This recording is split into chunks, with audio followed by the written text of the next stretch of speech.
சிந்திங்க nine channel சொந்தங்கள் எல்லாருக்கும் அன்பான வணக்கங்கள். இன்றைக்கி நம்ம சேனல் குழந்தைகள் கதை பகுதிக்குள்ளே போகலாங்களா? கிருஷ்ணதேவராயர் எல்லாருக்குமே தெரியும் இல்லைங்களா? கிருஷ்ணதேவராயருக்கு வயசான அம்மா. அந்த அம்மா மேலே கிருஷ்ணதேவராயருக்கு அளவு கடந்த பாசம். ஒரு முறை கிருஷ்ணதேவராயரோட அம்மாவுக்கு உடல்நிலை சரியில்லாமல் போயிடுச்சு. ரொம்ப வயசானவங்க, அதனால் மூப்பு காரணமாக அவங்களுக்கு உடம்புக்கு எதுவும் முடியல. உடனே கிருஷ்ணதேவராயர் தன்னுடைய அரசவையிலேருந்து வைத்தியர்களை கூப்பிட்டு அம்மாவுக்கு வைத்தியம் பார்க்க சொல்கிறார். அவங்களும் வைத்தியம் பார்க்குறாங்க.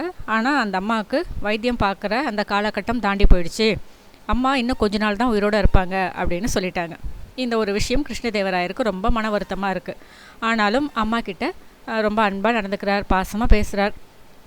கேட்குறார், அம்மா உங்களுக்கு ஏதாவது ஆசை இருக்கா? என்ன ஏதாவது உங்களுக்கு சாப்பிடணுமா? ஏதாவது உங்களுக்கு வேணுமா? என்ன ஆசை உங்களுக்கு அப்படின்னு கேட்குறார்.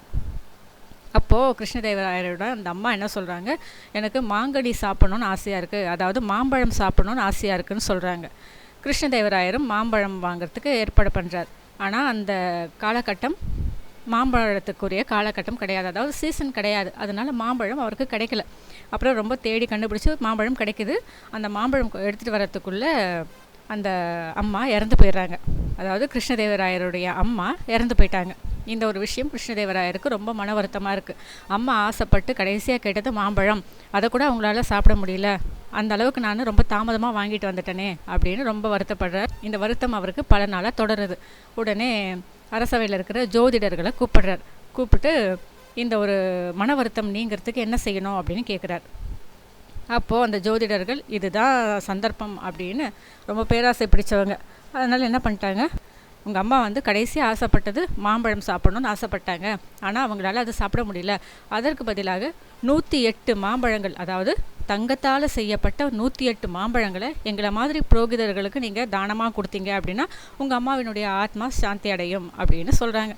உடனே கிருஷ்ணதேவராயரும் என்ன பண்ணுறார், அம்மாவுடைய ஆத்மா சாந்தி அடையணுமே அப்படின்றதுக்காக 108 தங்க மாம்பழங்களை செஞ்சு அந்த புரோகிதர்களுக்கு தரார். இந்த விஷயத்தை கேள்விப்பட்ட தெனாலிராமன், அதாவது கிருஷ்ணதேவராயரனுடைய அரசவையில் இருக்கக்கூடிய தெனாலிராமன் ரொம்ப அதிர்ச்சி ஆகிடுறார். என்ன ஒரு முட்டாள்தனமான வேலையை நம்ம அரசர் செஞ்சுருக்காரு.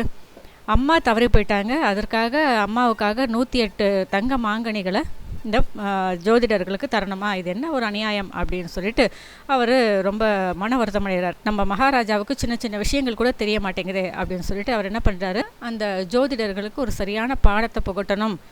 தன்னுடைய தொழிலில் இந்த மாதிரியான ஏமாத்து வேலைகள்லாம் செய்யக்கூடாது, தன்னுடைய தொழிலில் இந்த மாதிரியான பேராசைகள் இருக்கக்கூடாது அப்படின்றத அந்த ஜோதிடர்களுக்கு உணர்த்தணும் அப்படின்னு முடிவு பண்ணுறார் தெனாலிராமன்.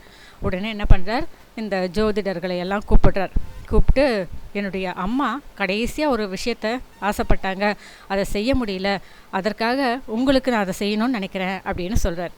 உடனே இந்த ஜோதிடர்களும் என்ன நினைக்கிறாங்க, இப்போது அரசர் 108 மாம்பழங்கள் கொடுத்தாரு இல்லையா, அதை மாதிரி தெனாலிராமன் கூட ஏதோ பெரிய விஷயத்த நமக்கு செய்ய போகிறார் அப்படின்னு நினச்சிட்டு நாங்கள்லாம் வந்துடுறோம், நீங்கள் தயார் பண்ணி வைங்க, நீங்கள் எங்களுக்கு என்னென்னலாம் செய்யணும்னு நினைக்கிறீங்களோ அதெல்லாம் தாராளமாக தயார் பண்ணி வைங்க அப்படின்னு சொல்லிடுறாங்க. தெனாலிராமனும் இந்த ஜோதிடர்கள்லாம் அழைச்சிட்டு வீட்டில் ரெடியாக காத்துட்ருக்கார். அப்போது என்ன பண்ணுறார், எல்லாரையும் உள்ளே அழைச்சிட்டு ஒரு பெரிய இரும்பு கம்பியை சூடு பண்ணிவிட்டு நல்லா பழுக்க காய்ச்சிட்டு எல்லாருக்கும் சூடு போடுறதுக்காக தயாராகிட்டார். அந்த ஜோதிடர்கள்லாம் என்ன பண்ணுறீங்க தெனாலிராமா, எங்களெல்லாம் கூப்பிட்டது இதுக்கு தானா, என்ன பண்ணுறீங்க அப்படின்னு கேட்கும்போது, அதெல்லாம் முடியாது, எங்கள் அம்மா கடைசியாக ஆசைப்பட்டது இந்த ஒரு விஷயந்தான். ஏன்னா எங்கள் அம்மாவுக்கு வலிப்பு நோய் இருந்தது, அந்த வலிப்பு நோய்க்கு என்ன பண்ணணும் அப்படின்னு மருத்துவர்களை கேட்டேன். அந்த மருத்துவர்கள் உங்கள் அம்மாவுக்கு சூடு போட்டிங்கன்னா இந்த வலிப்பு நோய் நீங்கிடும் அப்படின்னு சொன்னாங்க. நான் கம்பியை பழுக்க காய்ச்சி கொண்டு வரத்துக்குள்ளே எங்கள் அம்மா தவறி போயிட்டாங்க, எங்கள் அம்மாவோட நோயும் சரியாகலை, எங்கள் அம்மாவுடைய ஆத்மாவும் சாந்தி அடைஞ்சிருக்காது, அதனால் எங்கள் அம்மாவுடைய ஆத்மா சாந்தி அடையணும் அப்படின்றதுக்காக உங்களுக்கு நான் சூடு போட போகிறேன் அப்படின்னு சொல்லிட்டு எல்லா ஜோதிடர்களுக்கும் சூடு போட்டுட்டாரு இந்த தெனாலிராமா. இந்த ஜோதிடர்கள்லாம் அழுது கதறிக்கிட்டு இந்த கிருஷ்ணதேவராயருடைய அரசவைக்கு வராங்க. அவர்கிட்ட நடந்ததெல்லாம் சொல்கிறாங்க. கிருஷ்ணதேவராயருக்கு ரொம்ப கோபம் வந்துருச்சு தெனாலிராமன் மேலே. உடனே தெனாலிராமனை அரசவைக்கு கூட்டிகிட்டு வர சொல்கிறாரு. தெனாலிராமன் கிட்ட விசாரிக்கிறார் கிருஷ்ணதேவராயர். என்ன தெனாலிராமா, முட்டாள்தனமான வேலை செஞ்சுருக்க, இதையெல்லாம் சரியா நீ பண்ணது அப்படின்னு கேட்கும்போது, அப்போது தெனாலிராமன் சொல்கிறார், ஆமாம் மகாராஜா, நீங்கள் எப்படி உங்களுடைய அம்மாவினுடைய ஆத்மா சாந்தி அடையணும் அப்படின்றதுக்காக 108 மாங்கனிகளை இந்த ஜோதிடர்களுக்கு தந்தீங்களோ அதே மாதிரி தான் என்னுடைய அம்மாவினுடைய ஆத்மா சாந்தி அடையணும் அப்படின்றதுக்காக என்னுடைய அம்மா ஆசைப்பட்ட மாதிரி அந்த சூடு அப்படின்றத இந்த ஜோதிடர்களுக்கு நான் போட்டேன். இதில் என்ன தப்பு இருக்குது அப்படின்னும் போது தான் அந்த மகாராஜாவுக்கு தான் செஞ்ச தவறு என்ன அப்படின்னு புரிஞ்சுதான்.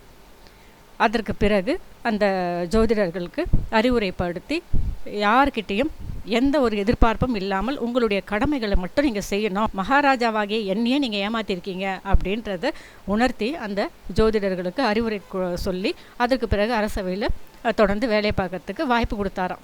அதனால் இந்த கதை மூலமாக நாம் தெரிஞ்சுக்க வேண்டியது என்ன அப்படின்னு பார்த்திங்கன்னா, பேராசை அப்படின்றது நம்ம மனசுக்குள்ளே வரக்கூடாது. பேராசை அப்படின்ற எண்ணம் வந்தது அப்படின்னா அதற்கான தண்டனையும் கண்டிப்பாக நமக்கு கிடைக்கும். அதே மாதிரி யார் எதை சொன்னாலுமே அதை கண்மூடித்தனமாக நம்பாமல் அது எந்த அளவுக்கு உண்மை, இதை நாம் செய்கிறது சரியா தவறா அப்படின்றத பலமுறை யோசித்து தான் நாம் செய்யணும். சரிங்களா? இன்றைக்கி இந்த கதை உங்களுக்கு ரொம்பவே பிடிச்ச கதையாக இருக்கும் அப்படின்னு நான் நம்புகிறேன். நாளைக்கு இதே மாதிரி மீண்டும் ஒரு புதிய கதையுடன் சந்திக்கிறேன். அதுவரை வணக்கம்.